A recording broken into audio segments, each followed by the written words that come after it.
أهلا بكم جميعا على قناة أخبار الساعة.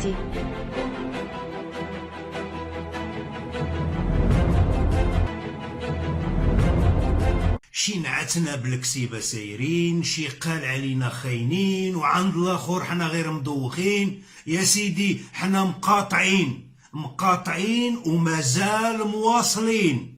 إعداد الزميل أسامة عكراوي. مرحبا بك مجددا سيدي الوزير. بالطبع الموضوع الأساس في هذا النقاش هو واقع حقوق الإنسان ببلادنا، لكن كما تعلمون الموضوع الطاغي والذي يستأثر باهتمام الرأي العام منذ أسابيع هو حملة وتفاعلات حملة المقاطعة. أريد معرفة موقف السيد الوزير من هذه الحملة. بسم الله الرحمن الرحيم. شكرا لكم قناة ميديان تيفي على هذه الاستضافة. بالنسبة لموضوع المقاطعة، فمعلوم أن المغرب كأغلب الدول يأخذ بمنطق حرية الأسعار والمنافسة، ويأخذ من جانب آخر بحرية الرأي والتعبير وحرية الممارسات التي يريد المواطن أن يمارسها في إطار حريته الفردية. هناك نوع من التوازن ينهجه المغرب بشكل واضح، وإن كان سنناقش الموضوع يعني في العمق فيما سيأتي من أسئلة وأجوبة. لكن حينما يتعلق الأمر بمقاطعة 3 شركات فنحن يهمنا المواطن، وحينما نرى أن ما بقينا فيكم تايقين وبالسخط الجوار حنا صايحين. شي نعتنا بالكسيبه سايرين، شي قال علينا خاينين، وعند الاخر حنا غير مدوخين. يا سيدي حنا مقاطعين ومازال مواصلين. الظلم مات لينا قابلين، وعليكم ما حنا راضين. العيش الكريم طالبين، لا يبقى ولادنا ضايعين. مقاطعة مادة معينة هي مادة الحليب ستؤدي سيد الوزير، هي ماركة معينة وليست مادة معينة. هي ماركة معينة تتعلق بمادة الحليب، وهذه الماركة هذه حجمها في السوق الوطني 40%.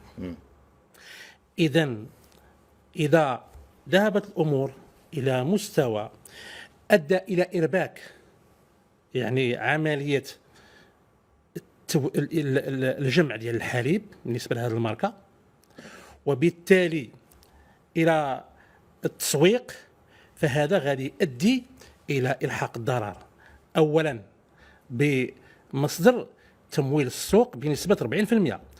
فلاحين هما في الغالب فلاحين صغار، وأنا ابن فلاح وابن عائلة كتشتغل في الفلاحة وكنعرف ما أقول. عددهم على الأقل 120,000 فلاح، يعني 120,000 أسرة، ومعها وفي محيطها آلاف من المواطنين الآخرين.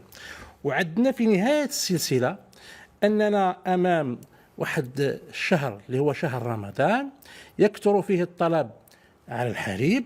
إذن إلى وقع هذا الارتباك غادي يجعل أيضا المستهلك يعني في الوطني غادي يعاني من خصاص من هذه المادة. وهذا الكلام سيد الوزير هو الذي تضمنه أيضا البلاغ الصادر عن الحكومة، والذي وصف بأنه يعني بلاغ أجج هذه المقاطعة وأتى بمفعول عكسي. ويقال أيضا بأن هذا البلاغ أو بأن الحكومة، هذا الكلام أكيد سمعتيه وقريتيه، تحولت إلى ما يشبه مديرية تواصل تدافع عن هذه الشركات ضد المغاربة.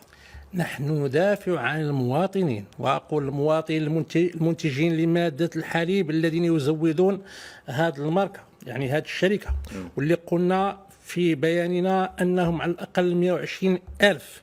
إلا بغينا أن الأمور نخليوها كما هي، خصنا كحكومة نوجدوا الجواب على السؤال التالي: ما هي الحلول التي سنقدمها لهذه 120,000 فلاح إلى ارتبكت الشركة ما بقاتش كتاخذ عندهم الحليب اما جزئيا او كليا؟ خاص يكون عندنا جواب كيفاش غنزودوا السوق الوطنيه. اذا حنا لقينا بانه خصنا ندرسوا الموضوع في العمق، فمشينا وشفنا تركيبه يعني تكلفه الانتاج وايضا اسعار البيع لقينا انه الحليب بالنسبه لهذه الشركه وعموم الشركات، لان داك الشيء عندهم يعني متقارب، فعندهم اسعار مختلفه، ولكن السعر اللي هو الربح المعدل ديالو بالنسبه للجميع هو 0.20 سنتيم. فكان لابد ما نبلغوا هذا الشيء للمواطنين، ياك، لاننا عارفين باننا كنثقوا في المواطنين، وكنعرفوا بان المواطنين لما غتوصل لهم المعلومه الصحيحه وتوصلهم يعني المخاطر ديال هذه المقاطعه على الفلاحين وعليهم هما انفسهم كمستهلكين، غادي يتصرفوا بعقلانيه. والجواب الذي ينتظره المواطن سيد الوزير، وهذا الشيء اكيد سمعتيه وقريتيه، هو الإجابة واش كاين الاحتكار في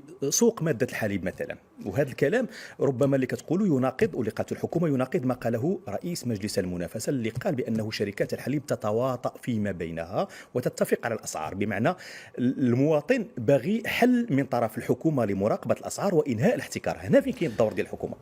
الدور ديال الحكومة هو أننا مشينا ودرسنا كما قلت المعطيات المرتبطه بالاسعار. لما كنوصل لواحد النتيجه وهي ان السعر ان هامش الربح هو معقول، ما كيبقاش عندنا هذا الموضوع ديال ان هناك شركات راه تتواطا على الاحتكار او ما شابه. هذا من جهه. من جهه ثانيه مره اخرى راه كنقولوا ان الامر يتعلق ب 120 ألف عائله، 35 مليون مغربي ايضا، وكيتعلق الامر ب 35 مليون مغربي كمستهلكين، خاصنا لهم الحلول الانيه. فاحنا كون انه عندنا ثلاثه المواد ومشينا كنتكلموا على ماده واحده يعني معطيات واضحه، انا كنعتقد بانه كان خاصنا نتلاموا علاش ما قلناش هذا الشيء منذ مده، ماشي علاش ما قلناش، وكان خاصنا نتلاموا اكثر لو اننا سكتنا، لانه غير معقول اننا نسكتوا وما نقوموش بواجبنا، وحنا كنشوفوا مواطنين سواء منتجين او مستهلكين غادي يلحقهم ضرر الجسيم. لان لما كيقولوا الناس خليه يريب، مزيان خليه يريب، على هو غادي يريب عند الشركه؟ راه غادي يريب عند الفلاح المنتج.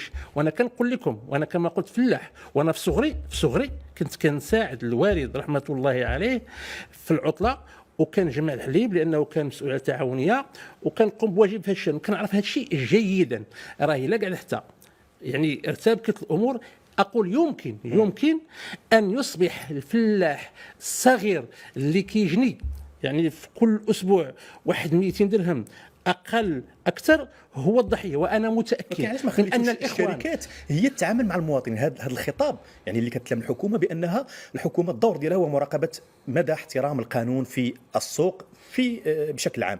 هذا الخطاب كانت هذه الشركات هي تقول، علاش الحكومه تدافع الان على هذه الشركات؟ هنا فين كاين اللوم على الحكومه؟ احنا لا ندافع عن الشركات يا السيد الوزير، هي مساله ديال التواصل. السي يوسف انا مره اخرى كنقول لك لا ندافع عن الشركه ذكر، علاش بغيتي تبقى تقول لي ندافعوا انا انت قلتي نقطه مهمه ديال انه كان علينا نقولوا هذا الشيء سابقا وتاخرنا فيه. لا قلت سنلام، حنا ما تدخلنا حتى توضحت المعطيات، لانه ما بغيناش نتعجلوا ما بغيناش نتاخروا.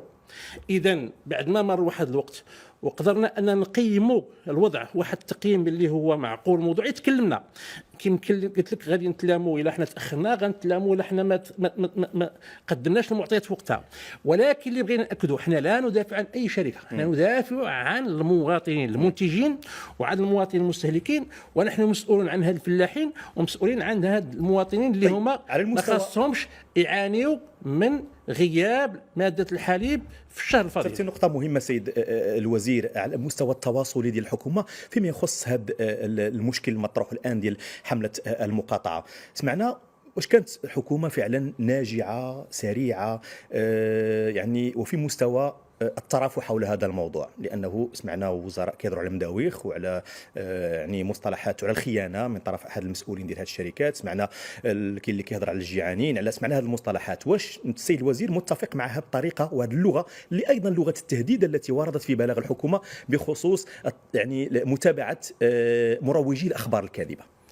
سيدي لما نتكلموا على هذا الشيء ديال يعني وسائل التواصل الاجتماعي، هو يعني كاين نقاش عالمي في الدول، فرنسا، في المانيا، في بريطانيا وغيرها، حول يعني ما يمكن ان يروج في وسائل التواصل الاجتماعي. والدليل هو داكشي اللي وقع في الولايات المتحده باتهام يعني روسيا انها تدخلات هذا الموضوع ديال كاتالونيا، الموضوع ديال بريكسيت، الموضوع يعني راه طرحه الرئيس الفرنسي. اذا هذا الشيء حوار عالمي.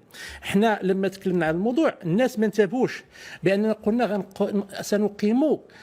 سنعمد الى تقييم القانون في هذا الباب، ولكن ايضا في الباب المتعلق بحريه الاسعار والمنافسه. اذا هي مقاربه يعني شامله للموضوع، وهذا شيء طبيعي، ويمكن ان نستنتج انه ينبغي ان نعالج هذا الموضوع او هذا الموضوع او غير هذا الموضوع.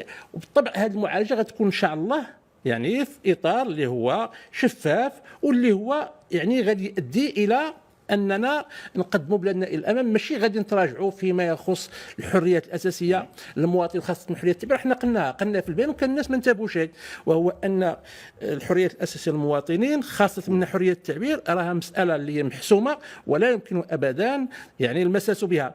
اذا هذا الموضوع هذا ينبغي أن ينظر إلى أن الحكومة تمارس واجبها وستعمل على ما من شأنه أن يخدم المواطن. طيب. وليس أي شيء يمكن أن يضر به. قبل أن نغلق هذا الملف وهذا الجزء من هذا النقاش، سيرميل معروف بالمواقف الجريئة ديالو في الماضي وحتى الآن، وبالتصريحات الجريئة أو الثورية إن صح التعبير، لو بغض النظر على إكراهات المنصب الحكومي، لو كان السيد الوزير مصطفى رميل مواطنا عاديا، هل كان سيقاطع أو سينضم إلى المقاطعين أم لا؟ كاين في واحد الحديث ان لو تفتحوا باب ابواب الشيطان كان يمكن لي نكون مقاطع وكان يمكن لي ما نكونش مقاطع كاي مواطن كيكون مواطن. يعني على اساس تكون اهلا بكم جميعا على قناه اخبار الساعه.